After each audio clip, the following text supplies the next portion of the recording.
Hi, Quinn Miller here from Employee Benefits Asia, a brand by Tenzing Pacific Services.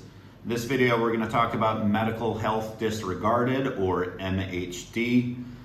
This is a type of underwriting for groups in particular. We talked about it in the underwriting video, but I wanted to make a separate video to go into more detail about MHD policies, how they work, and the benefits of them.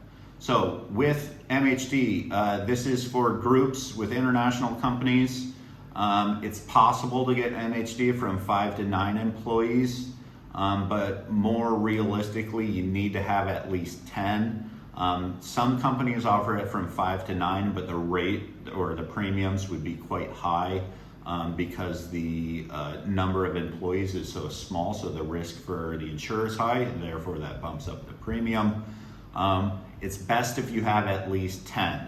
Now that can be 10 employees, it could be 10 adults, or it could be 10 total people. That depends on the exact provider and their unique rules for MHD. So with MHD, why is it beneficial for companies? One, it makes the admin process significantly simpler.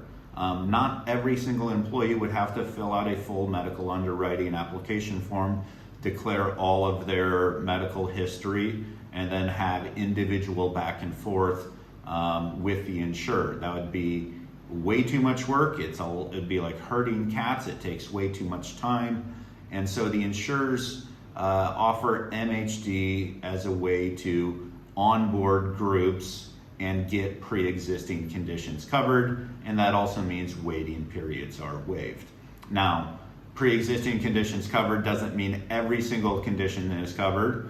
All insurers still have a standard list of exclusions that, regardless of the type of underwriting, you have to abide by in order for a claim to be paid.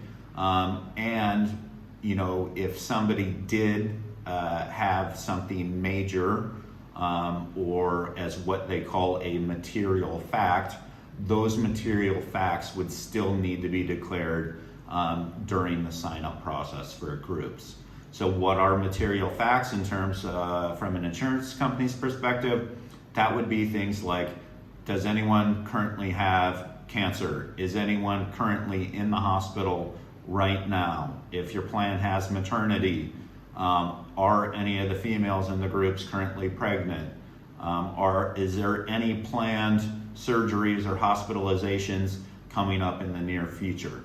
Those are the sorts of things that are material facts, where if they are known by you as the company about any of your employees, they do need to still be declared. But what doesn't need to happen is you wouldn't want to have 50 employees all filling out individual application forms and going through individual underwriting. It would just take way too much time, and it's not something that would be practical. So if you have a company that's looking for a higher tier of coverage for either all of your employees, your senior management, your owners, your directors, your partners, and any of their dependents, and you're interested in having a full medical health disregarded policy, the last thing to think about is the policy administration. Because pre-existing conditions are covered, it makes the user experience much easier because the insurer is not having to check every single claim whether it's a pre-existing condition or not. All they're having to basically do is confirm that it's not on the list of exclusions, that it is a legitimate claim from a licensed hospital or clinic for a valid medical reason. So it makes the user experience quite a lot better. On the flip side of that, with a good user experience can also mean a higher amount of claims. Now, when you're thinking about a group, you want to have a nice balance between what's good for the employee and what's good for the company. Because what you don't want to have is a high claims ratio every year, because then that can affect your renewal premium. So there are some methods in place that you could put into your policy, such as an outpatient copay, that might help reduce the claims and make your policy more sustainable year over year. So that's something to think about when you're structuring your plan, is you want to strike a nice balance between what's good for your employees and what's good for the company, so your policy is sustainable year over year. Now, within MHD policy, typically those providers are community rated for groups less than 100 people. So what that means is they're pooling your company with other companies in Asia into one pool, and everyone's rates go up by the same fixed percent.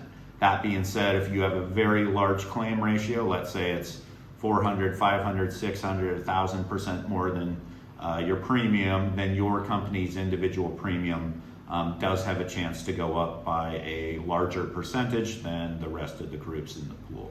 So that's a bit more about MHD. If your company is looking for group health insurance quotes today, whether you're in Vietnam, Thailand, Hong Kong, Singapore, Malaysia, or elsewhere, get in touch with me. We have policies that can be taken out individually in countries, or if you have employees across the region, we have group policies that cover employees in different countries as well. My contact details are in my YouTube bio, my email's in the description. I hope to hear from you soon and get you started on getting your employees covered today. Thanks.